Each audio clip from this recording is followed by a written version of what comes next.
रात के समय एक युवा भिक्षु अपने कक्ष में बैठा था। दीपक की हल्की लौ टिमटिमा रही थी, बाहर हवा बह रही थी, मगर उस भिक्षु के मन में एक अजीब सा तूफान उठ रहा था। वो लगातार सोच रहा था कि क्या मैंने सही रास्ता चुना है, क्या मैं ज्ञान प्राप्त कर पाऊंगा, और अगर नहीं कर पाया तो, अगर मेरे गुरु मुझसे नाराज हो गए तो, अगर मैं असफल हो गया तो। उसके मन में विचारों का एक बवंडर उठ रहा था और ये विचार उसे थकाते जा रहे थे।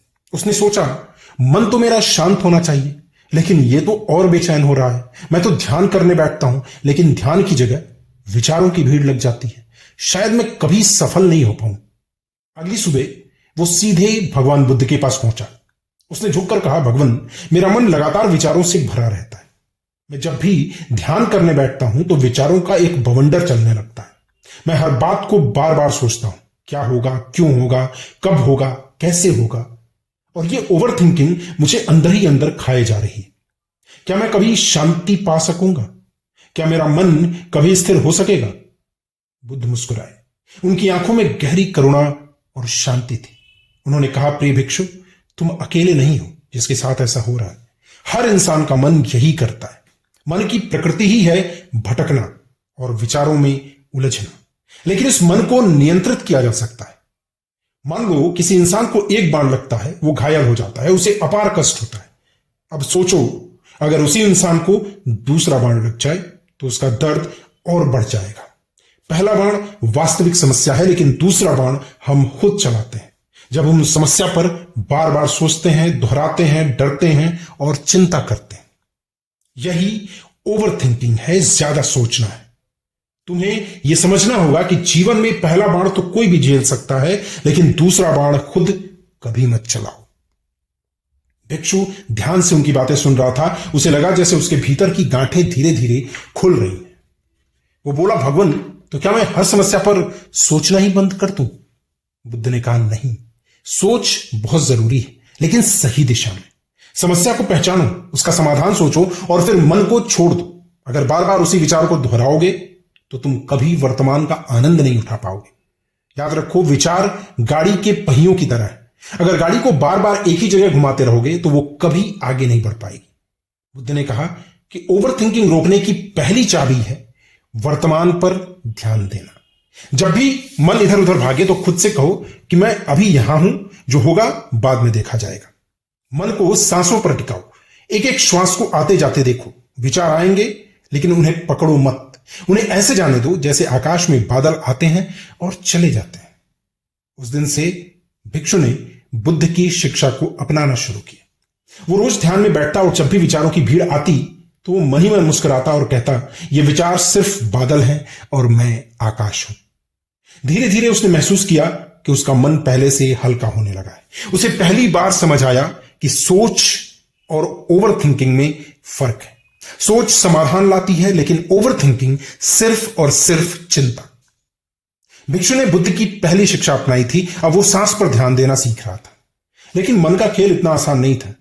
कुछ दिनों तक सब ठीक ठाक चला, लेकिन फिर एक दिन वो परेशान होकर फिर से बुद्ध के पास पहुंचा। उसने कहा, भगवान, मैं आपकी बात मानता हूं, मैं सांस पर ध्यान करता हूं, विचारों को बादल मानकर जाने देता हूं, लेकिन मन है कि मानता ही नहीं। कभी कभी भविष्य की चिंता करता है, कभी अतीत की गलतियों को याद करता है, कभी लगता है कि मैं आगे बढ़ रहा हूं, कभी लगता है मैं फंस गया हूं। ये मन एक भूल भुलैया जैसा क्यों है? बुद्ध शांत स्वर में बोले, मन का स्वभाव ही है भटकना। जैसे हवा का काम है बहना, आग का काम है जलाना, इसी तरह मन का काम है विचार पैदा करना। अगर तुम ये चाहो कि मन कभी विचार ही ना करे, कभी कुछ सोचे ही ना, तो ये संभव ही नहीं।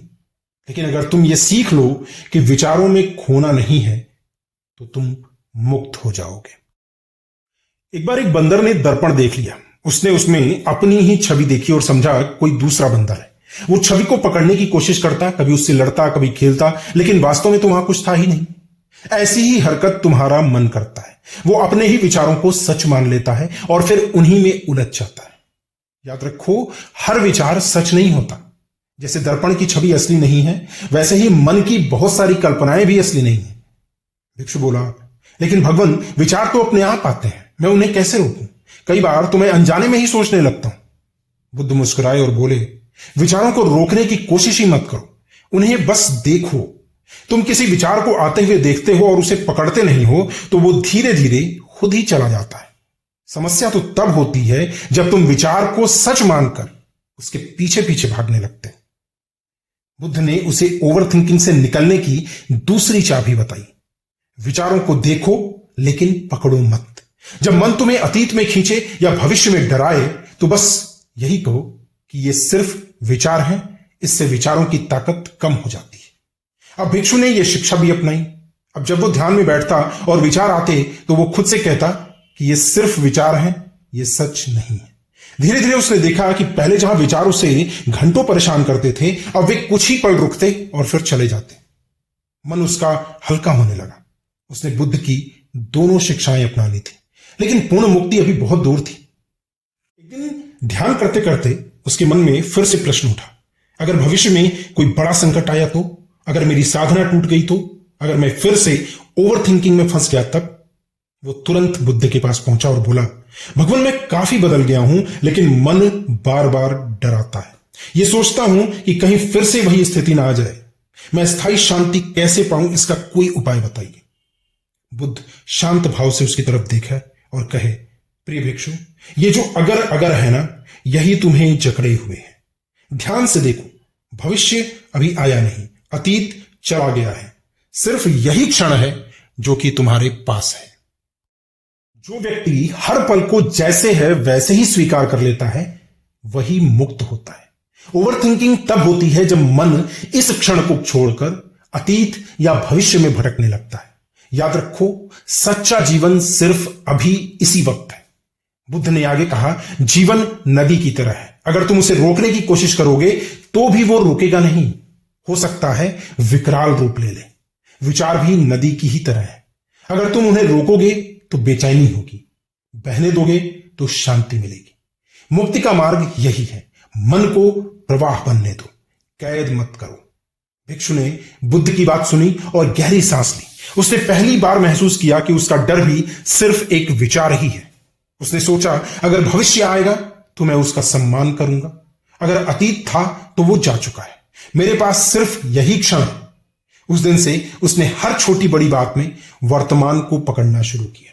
खाना खाते समय वो सिर्फ स्वाद पर ध्यान देता, चलते समय सिर्फ कदमों की आहट सुनता, ध्यान करते समय सिर्फ ध्यान सांसों पर रहता। धीरे धीरे उसके भीतर एक गहरी शांति उतरने लगी। कुछ दिनों बाद बुद्ध ने उसे बुलाया और उसे अंतिम 3 उपाय बताए, 3 कदम बताए। पहला, सचेतनता यानी माइंडफुलनेस। हर पल जो भी कर रहे हो उसे पूरी जागरूकता से करो। खाना खा रहे हो तो सिर्फ और सिर्फ खाना खाओ, सोचो मत। चल रहे हो तो सिर्फ चलो, मन कहीं और मत भटकाओ। एक एक कदम पर नजर रखो। दूसरा है स्वीकृति यानी एक्सेप्टेंस। जो हो गया उसे स्वीकार कर लो, जो होगा उसे भी स्वीकारने की तैयारी रखो। अतीत या भविष्य से लड़ो मत, उसे जैसा है वैसा ही स्वीकार कर लो, क्योंकि जितना लड़ोगे उतनी ही ओवर थिंकिंग बढ़ेगी केवल। और तीसरा, छोड़ना यानी लेट गो करना। मन की जंजीरें छोड़ना सीखो। विचारों को आने दो, उन्हें पकड़ो मत, उन्हें बहने दो नदी की तरह। भिक्षु ने इन 3 कदमों को अपनी साधना में उतार दिया। उसकी आंखों में गहरी शांति और मुस्कान थी। उसने समझ लिया कि ओवर थिंकिंग कोई दुश्मन नहीं, बस मन की एक आदत है। आदत बदल सकती है अगर माइंडफुलनेस से वर्तमान में जिया जाए। दोस्तों, जब हम वर्तमान में जीने लगते हैं ना, तो ओवर थिंकिंग खुद ब खुद रास्ता छोड़ देती है।